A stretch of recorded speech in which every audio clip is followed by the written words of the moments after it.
And the smart thing for me to do would be thank you very much and sit down.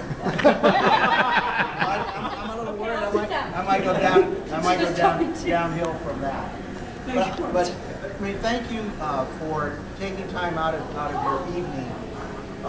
It's people like yourselves and groups like yourselves that, one, give us that are elected hope, and also who hold us accountable.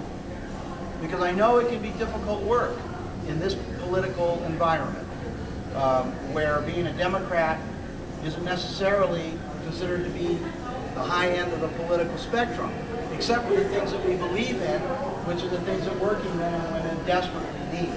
And so for you to take on this challenge, to fight for the values that we care so much about, to fight for the environment, to fight for education and funding, to fight for health care, and to fight for working men and women is truly a noble and responsible cause. And I want to thank you for spending your part of your evening with me here tonight.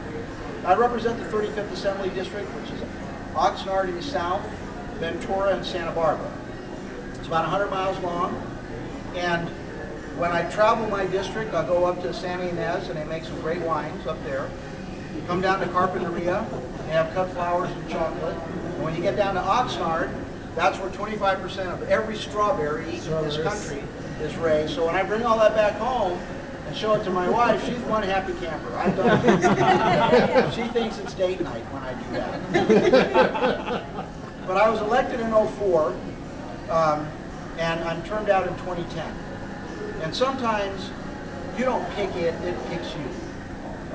And what happened the week after I first started in the assembly is I had the luck of cheetah slug in my district. So we lost 30 homes and 10 people died in that. And I came back to the district to try to be of help.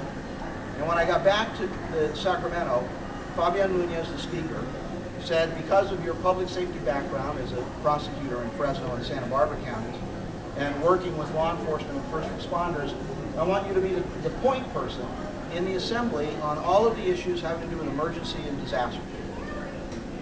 So I chaired the Joint Committee on Emergency Services and Homeland Security, and after 2 years of struggling with the bill, we were successful in combining both the Office of Emergency Services, Office of Homeland Security. We merged both of those departments.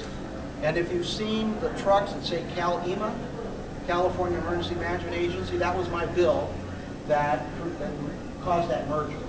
Working with police, fire, other emergency personnel, we came up with an answer to who's in charge, because accountability is extremely important. So now we have, yes? So California has its own Homeland Security Department? Every state does. But is it a section of the federal, or is it a state? It was actually a paper agency created by executive order. When the federal government had money for Homeland Security, for a state to be eligible to receive it, they had to have a state Office of Homeland Security. Otherwise, there was nowhere to send the money. So the governor at the time, through executive order, created the Office of Homeland Security. It had a budget of about $300 million, federal monies, and it was, because it was executive order, it was a line item budget with a number, and that was it. No legislative oversight, no legislative control, no accountability. It's operated entirely out of the executive branch.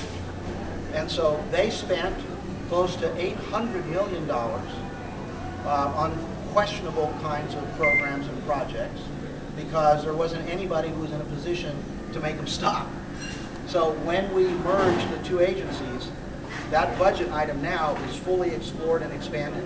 It's subject to legislative review, subject to legislative approval and recommendation. So we made a significant change in at least that part of the government. So I chaired the Joint Committee on Emergency Services, Homeland Security, which is now called the Joint Committee on Emergency Services. I sit on the Governor's Emergency Council, and I authored a fair amount of public safety legislation, in part because of my experience as a prosecutor, but also because of my working with first responders on those disaster issues. My legislative package also includes, I have a soft spot in my heart for cruelty prevention to animals. This year I authored 3 bills. All 3 got through the legislature or onto the governor's desk. Los Angeles Times printed an editorial in support of the 3 bills.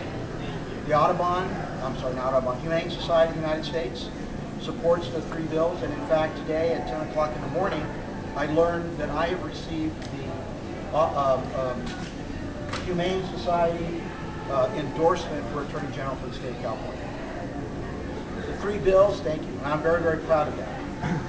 For the campaign, I've also been endorsed by the State Coalition of Probation Officers. I've been endorsed by the Ventura County Deputy Sheriffs. I have a recommendation for Tri-County Peace Officers Research Assistance Council as well. The Sheriff of Ventura County, who is a Republican, Bob Brooks, has endorsed me, as well as the Police Chief of Oxnard, the Police Chief of Ventura, and a whole host of individuals who have endorsed as law enforcement, and some other elected officials as well. My background and why I think I'm the best candidate for the Attorney General starts very, very long ago.